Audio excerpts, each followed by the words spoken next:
Então vamos lá, pessoal, estamos no subprograma 2017, caderno Frida. Vamos resolver esta questão aqui, que são os itens 53 a 55. Bom, vamos dar uma olhada então, olha lá. Analisando a figura e o texto. A figura acima ilustra a situação em que um quadro está pendurado na parede de um museu por meio de dois cabos, que formam um ângulo de 120 graus. Os cabos estão presos à moldura nos seus cantos superiores e a um prego no ponto de suporte. PS. O prego está alinhado com o centro de massa CM do quadro. Na figura, T1 representa a tensão nos cabos devido ao peso P. Observe que T1 é a mesma força tanto para a esquerda quanto para a direita, vai se dividir perfeitamente. Por quê? Porque o prego está exatamente no mesmo eixo do centro de massa, entendeu? Então, exatamente por esse motivo é que T1 vai ser igual dos dois lados. As trações vão ser iguais aos dois lados. Bom, aí ele falou, não existe atrito entre o quadro e a parede. Show de bola. Tendo as informações acima como referências, e considerando que os cabos e o prego têm massa desprezíveis e que o prego tem dimensões desprezíveis, julgue os itens. Partiu os itens, vamos lá. Item 53. Se existisse atrito entre o quadro e a parede, ele dependeria da área de contato entre ambos, porque quanto maior a área de contato, maior a força de atrito. Será? Opa, é pra cá, né? Isso. Será que é isso mesmo? Vamos dar uma olhada. Item 53. A gente sabe que a força de atrito ela é definida por μ vezes a normal. A gente não tem aqui nenhuma fórmula de atrito que implica, por exemplo, a atribuição à área. Quanto maior a área, maior é o atrito. Bom, de qualquer maneira, a gente tem que pensar em quem é esse cara aqui. O μ. Ele é o coeficiente de atrito, certo? É isso que ele é. E esse coeficiente de atrito, ele depende do quê? Ele depende apenas da rugosidade das superfícies. Então, quanto maior a superfície, muito provavelmente, pode ser que a rugosidade vá ser alterada. Mas a gente tem que analisar a rugosidade. Se eu aumentar uma superfície extremamente lisa, tem uma superfície aqui, e aumentar para uma superfície extremamente lisa, não necessariamente o atrito vai ser maior, entende? Porque na fórmula não tem nada em relação ao atrito, apenas em relação ao μ. Show de bola. Bom, vamos para o próximo item, item 54.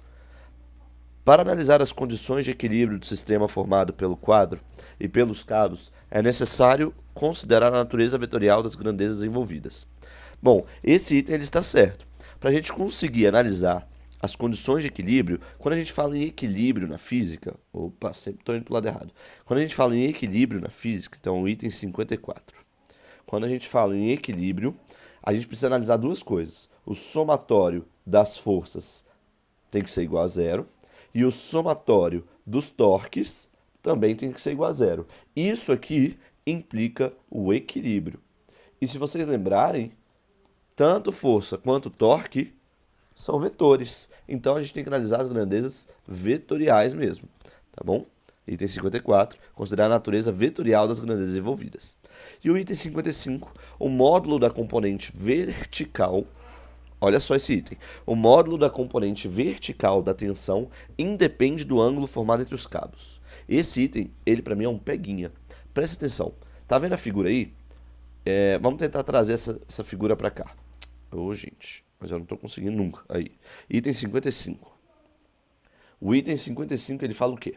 Eu tenho uma força para cá, eu tenho uma outra força para cá, e aqui eu tenho um ângulo, que ele falou que é 120. E ele falou que o valor da força na vertical, que é a soma dessas duas, vai independer deste ângulo.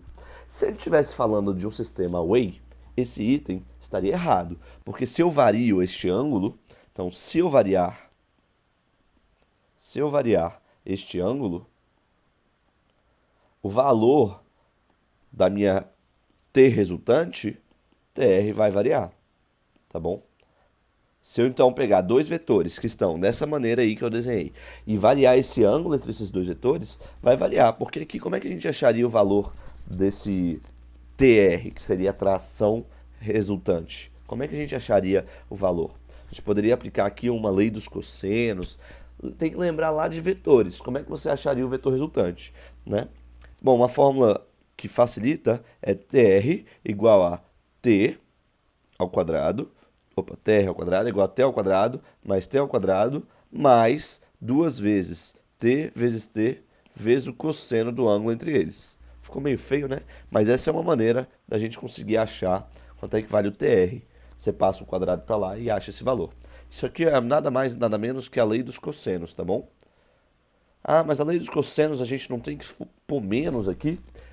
Isso tem uma explicação maior. Talvez eu faça um outro vídeo explicando. Mas, se fosse lei dos cossenos no triângulo, olha só, vamos explicar rapidinho. No triângulo, eu tenho θ, A, B e C. Para achar C, C ao quadrado é igual a ao quadrado mais B ao quadrado menos 2 vezes AB vezes o cosseno de θ. Essa é a lei dos cossenos que a gente conhece da matemática. Mas a gente não quer achar quanto é que vale esse valor nesse exemplo aqui, né? A gente não quer achar isso. A gente quer saber quanto é que vale o vetor resultante, né? Porque isso aqui é um vetor e isso aqui é um vetor. Para achar o vetor resultante, basta aplicar a mesma fórmula, só que usando mais, tá bom? Então tá. Apenas explicando isso para vocês. Deixa eu apagar isso aqui então. Bom, levando isso em consideração, o item teria então que tá da maneira explicada, né, que eu falei. Porém, como a gente tem um quadro, então a gente tem uma corda, uma outra corda e um quadro aqui pendurado. Como a gente tem um quadro, esse quadro tem um peso. E esse peso vai ser distribuído nas duas cordas. Igualmente, independentemente de eu pôr, sei lá, de eu pôr 20 graus aqui, ou de eu aumentar esse cara e pôr 120 graus aqui, independentemente. A força, a soma das duas trações, vai ter que dar igual peso. Então o item ele sai como correto. Vamos dar uma olhada?